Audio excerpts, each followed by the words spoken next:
السلام عليكم ورحمه الله وبركاته. ان شاء الله النهارده هعمل معاكم زبده اقتصاديه موفره جدا ان شاء الله.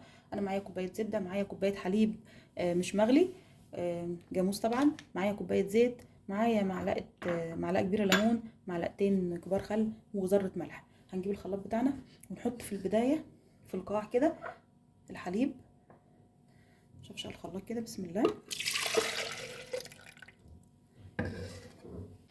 وهنزل عليه بالزبده. الزبده بتاعتي طبعا انا مسيحاها بس ماهيش سخنه طبعا. هنجيب الخلاط، القاعده بتاعه الخلاط، هنضرب ضرب متقطع، نضرب ونفصل.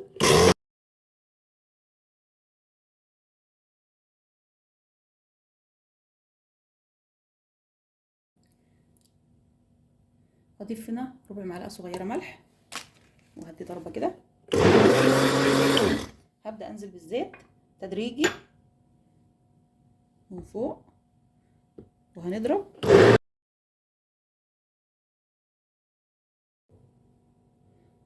لسه تقيل اهو بس برضو لسه بنضرب. هنكمل الزيت بتاعنا.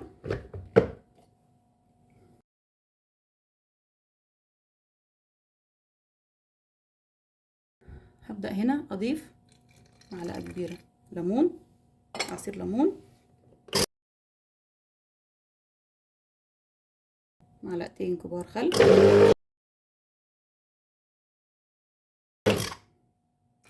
معلقه تانية. بصوا هنا القوام،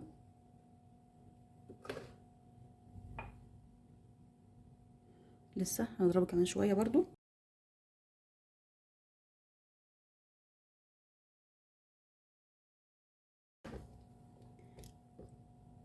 قوام بصوا، بس ننزل الاحرف ونرجع نضربها تاني كمان ضربتين كده ولا حاجه. نجيب علبه احط فيها كيس كده بتاع التلاجة كده افضل، وهبدا انزل بالزبده بسم الله.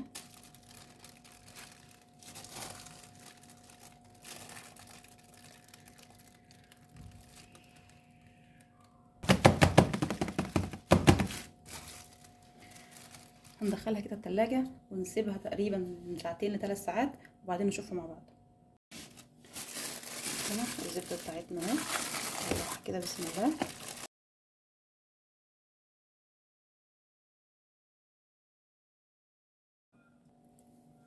كده نقطعها كده بسم الله.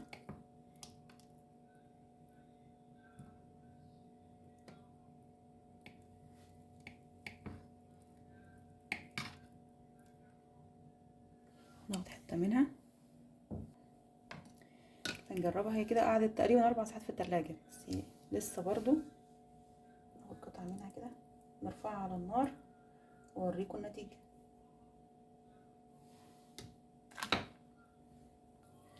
بصوا هي ريحتها حلوه وهي بتسيح كده، ريحتها حلوه وعملت مرته اهي. هي طبعا يعني نسبه الميه فيها نسبه ميه زي السمنه اللي احنا بنعملها، بس وهي كده يعني وهي زي ما هي ملهاش ريحه ولا ليها طعم ولا ما تحسيش بطعم ولا ريحه ليها. بس لما بصراحه لما سيحتها على النار حسيت بريحه لها، ريحه سمن بلدي. انا عامله بزبده فرن. بصوا هنا فصلت وعملت مرته كمان اهي، وريحتها كويسه مقبوله. بس نسبه الميه فيها فعلا عاليه. وهي بصوا بتسيح بسرعه، يعني بتسيب من نفسها بسرعه عن اي زبده، عن الزبده التانية لما تسيبها تلاقيها ماسكه نفسها قالب كده. بس انها موفره فعلا، هي تعتبر موفره. ممكن نستخدمها في معجنات، في اي حاجه مش محتاج ان انت تدخلي فيها ميه. بسكوتات والحاجات اللي هي بتخش فيها ميه دي ما ندخلهاش فيها.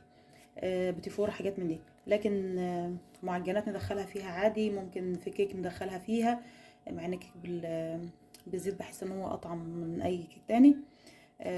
جربوها ان شاء الله مش تندموا. هي موفره ومديه كميه كويسه، وربنا يعدي الايام دي على خير. السلام عليكم ورحمه الله وبركاته.